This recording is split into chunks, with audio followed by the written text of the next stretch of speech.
ये तो बस कहने की बात है। जिस प्रकार से पहले दलितों के साथ गलत होते आया है, उसी प्रकार से अब दलितों लोग के साथ गलत हो रहा है। मैं बताऊं दोस्तों, तो सही मायने में दलित लोग के साथ गलत नहीं हुआ, गलत हम लोग के साथ हुआ है। मैं आपको बताता हूं कैसे।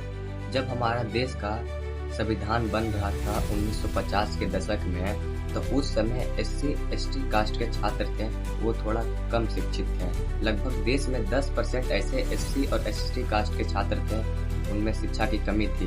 तो इसी को बढ़ावा देने हेतु डॉक्टर भीमराव अंबेडकर जी ने संविधान में एक नियम लाया। उसके तहत कोई भी गवर्नमेंट स्कूल में जब कोई एससी एसटी कास्ट का छात्र जाता है एडमिशन करवाने के लिए, तो उसे कम चार्जेस लिया जाएगा, कम पैसा दिया जाएगा ईबीसी अदर अपर कास्ट के तुलना में।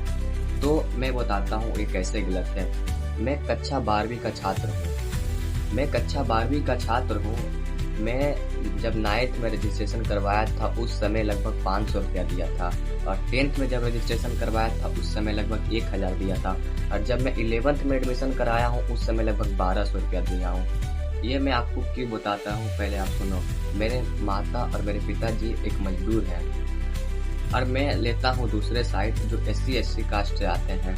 मेरा एक मित्र है, उनके माता जी का भी सरकारी नौकरी है और उनके पिताजी का भी सरकारी नौकरी है। वो तो पूरा लगभग नर्सरी से लेकर 10th क्लास तक सीबीएसई बोर्ड से पढ़ा है, और वो जाके 10th के बाद वो आया है बिहार बोर्ड में। तो उनके से मेरे तुलने से आधा पैसा लिया गया है। जहाँ मेरे को 1200 रुपया देना पड़ा है, वहाँ वो 600 दिया है। उसके पास पैसा का कमी नहीं, वो खुद स्कूल गाड़ी से आता है, 4 व्हीलर से, अब मैं जाता हूँ पैदल। अब बताओ दोस्तों, आरक्षण की जरूरत किसे है, उसे है या मुझे है? ये केवल ना कि 12th क्लास तक ही सीमित है। मैं जब जॉब का अप्लाई करने जाऊंगा, जॉब में भी मेरे साथ ऐसा ही होगा। मैं जेई का तैयारी करूंगा, मेरे साथ भी ऐसा ही होगा।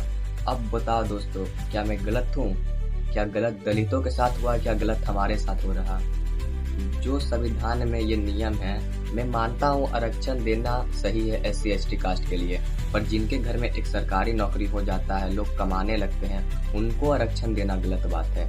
क्या दोस्त मेरे आप बात से सहमत हो तो कमेंट में जरूर अपना राय लिखें। जय हिंद, जय भारत।